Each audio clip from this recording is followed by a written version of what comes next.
Good morning, beloveds. So I got my mane tamed. She normally takes 1.5 inches off, and this time she took either 2 or 2.5. Apparently I'm shedding a lot of hair right now. We had a great walk in the park too, so yeah.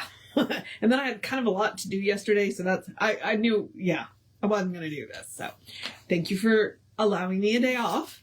And we are doing the Living of the Science of the Mind. So since we are doing the Living Science of the Mind, we are going to do the housekeeping first, which is simply me reminding you we are Creative Life Spiritual Center. The website is creativelife.org. The constant contact email is info@creativelife.org. That will get you 1 email a week, unless something unusual happens. And that will, the hot links are hot. Click here now.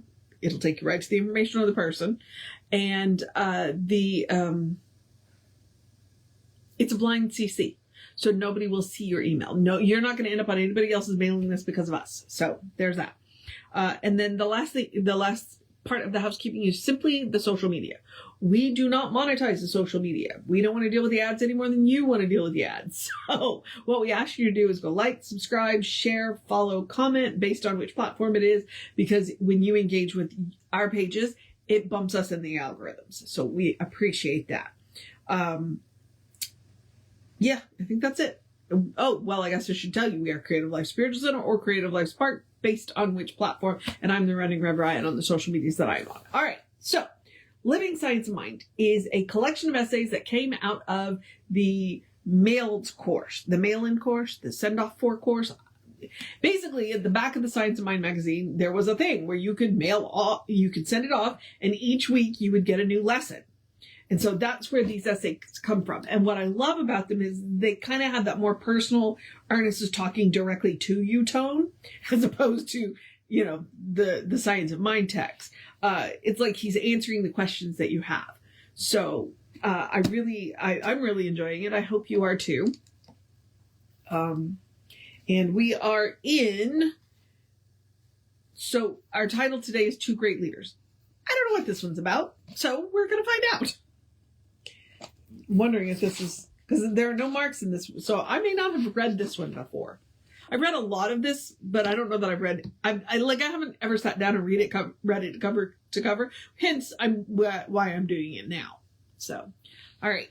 Okay, so like I said, the title is Two Great Leaders. Let's see who he thinks 2 great leaders are. Never mind, Jesus and Moses. That's how the paragraph starts. Jesus and Moses. All right.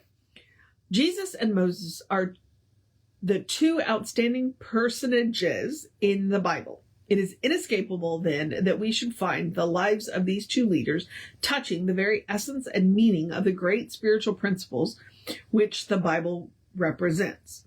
We find the teachings of Moses and the Mosaic Decalogue based on the concept of a divine presence and an immutable law of cause and effect. But there is a certain warmth and color and personal relationship to the infinite which is not apparent in the teachings of Moses as in the teachings of Jesus. It was the mission of Jesus to reveal this close relationship that every individual has to the divine presence and the universal law. It might be said that Moses was the great universalist and Jesus was the great individualist. Moses was the inspired leader who recognized the universal I am, and Jesus was the one who recognized the individual I in this universal I am. He understood that the abstract universal principles must remain concrete and real in our own individual experience. For he said, as the Father hath life in himself, so hath he given to the Son to have life in himself. The people with whom Moses was associated were like children. Moses was like a father to them. Consequently, we find in the teaching of Moses a whole category of laws, thou shalt and thou shalt not, born out of his paternal interest in his people. If we carefully look into the deep meaning of these laws, we find that they are all designed to reveal the one divine presence to the undisciplined mind. Our study and reading are a process of disciplining our own thoughts to grow into a greater spiritual understanding. Continually, we find Jesus referring to the law and the prophets, but with his advent for the first time in human history, we find one who balanced the universal law of cause and effect by introducing the personal factor. We find one who boldly proclaimed that the life of God is in people, and the law of God is operating through people. It was this that distinguished his teaching from that of everyone who preceded him. Jesus was the greatest individualist who ever lived.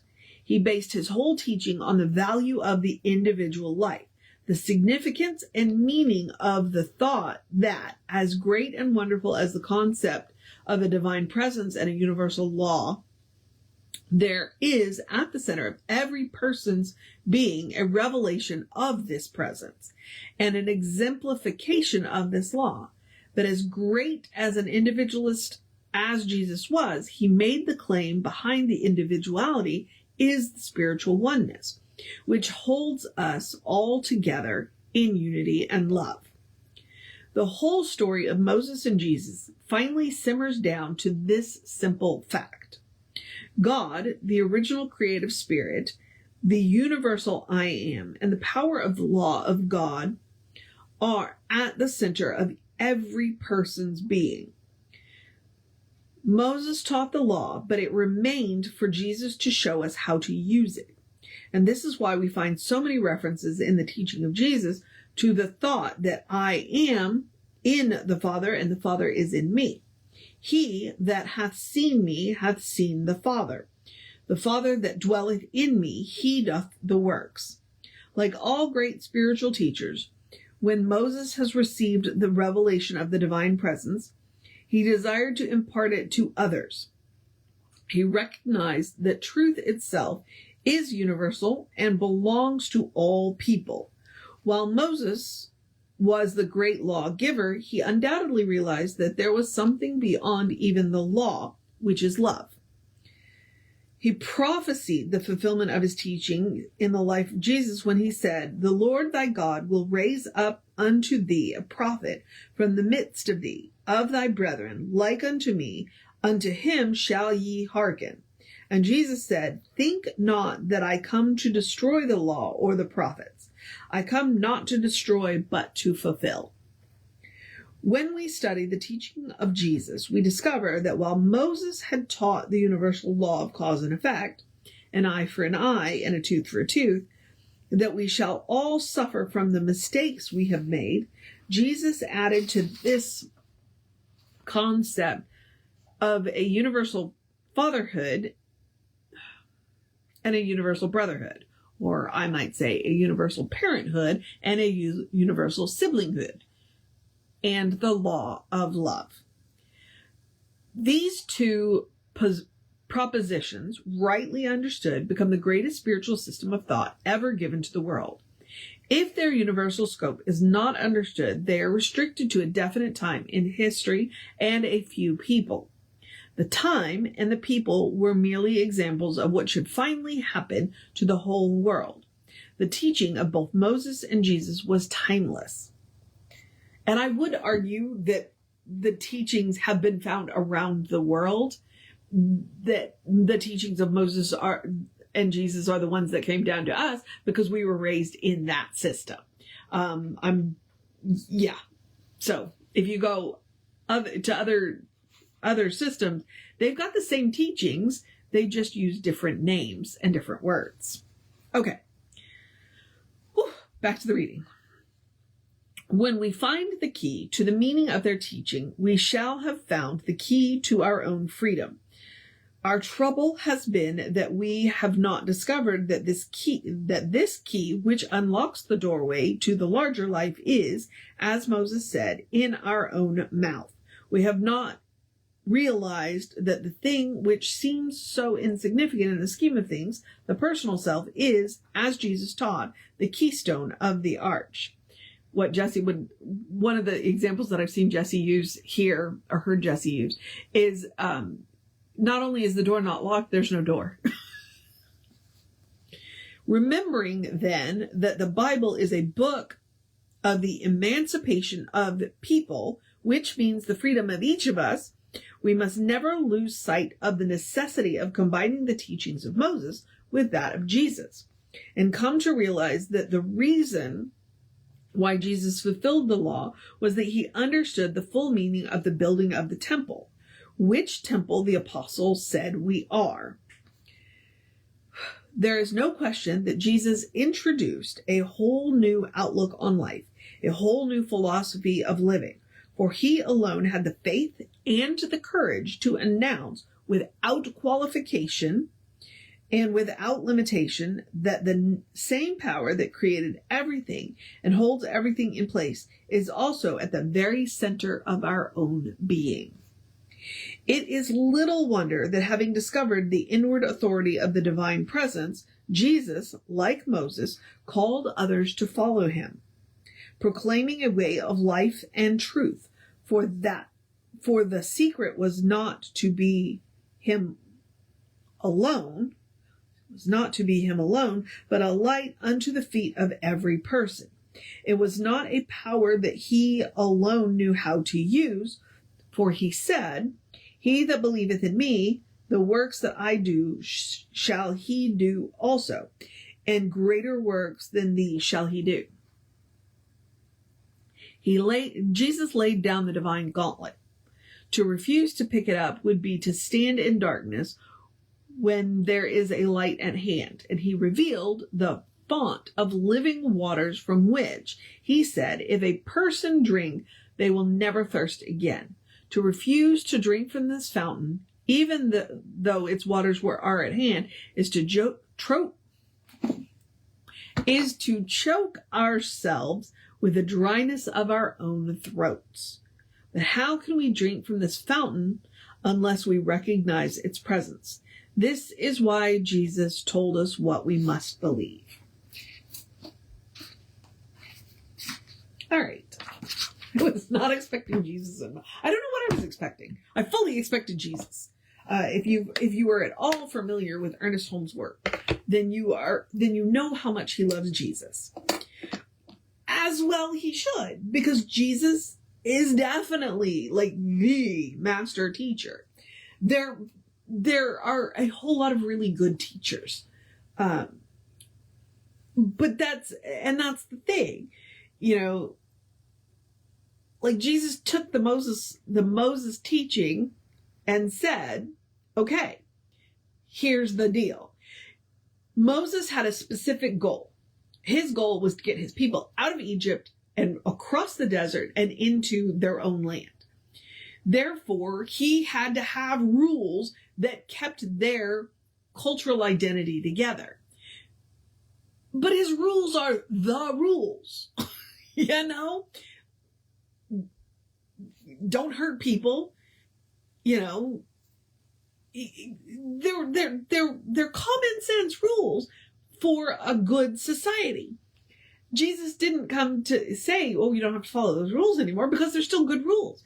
Well, what he came to do is to remind us, you know what? Hey, yeah, there's a God out there. There's also a God in here. And when we turn to God, this is where we go. That there's nothing between us and that divine presence. And there are a whole lot of religious systems that have sprung up to convince us otherwise. Like I grew up Catholic, and there's this wall of, well, Jesus and Mary and all of the saints and all of the priesthood between me and God. I don't get to go talk to God directly. Which is why I'm not Catholic anymore, because I never believed that. I always believed that I had the right to go directly to the source of my own being. I didn't have those words, but like as a child, I was like, I don't need to talk to Mary. I don't need to talk to Jesus. I don't need to talk to all of these things. I absolutely can, but I can also go straight to the source. And that is, if I was going to say that for me, the key teaching of Jesus was that I had the right and the privilege to go directly to the source. That I didn't have to go I didn't have to go and whisper my request in the ear of anybody else. Like I could go straight to the source. That's one of the reasons why Ernest loves Jesus so much. You can go directly to the source. And the good news is you don't have to climb the highest mountain. You don't have to, go to the deepest valley. You don't have to cross the ocean, because the source of your own being is right there. All you have to do is turn within and get quiet. All right. Two great leaders. Two great leaders, huh? Okay. Tomorrow we get to see what the mystic taught. And that's a real short article. So, yeah. All right, beloveds. I'm going to move on into the process of my day, because I need to, I don't have to wash this. She put a leave-in conditioner, and so even after the gym, it still looks pretty good. So I'm really happy. But I do need to go wash the gym off of me. And then we're going to go to the center, and I'm going to tell you what I think about Ruth, because the book of Ruth. I've been wanting to do something with it for a while, and today is the day. So, all right. Hope to see you there. All right, beloved. So now I'm going to encourage you to have a great day. I want to stay a fantastic, I'm just tripping over my words. Let's try that again. I'm going to encourage you to have a great day, a wondrous day, a fantastic day, a magical day, an enchanted day, a wonderful day, an awesome day, an amazing day, we got this day, a let's get going day, a let's get started day, let's go be with our community day, I have cookies day. I do have cookies.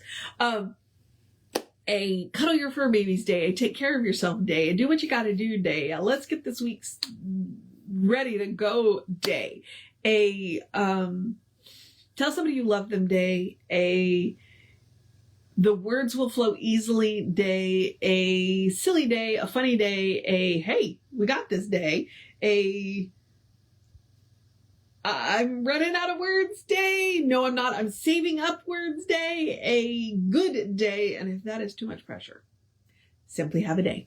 You are enough. Just as you are. You are a beloved expression of the divine. You are a brilliant light, a divine spark, spirit in motion, God in action, a beautiful masterpiece, and a work in progress at the same time. And as Reverend Jesse likes to call us, you are a godling. All right, beloveds. Whew.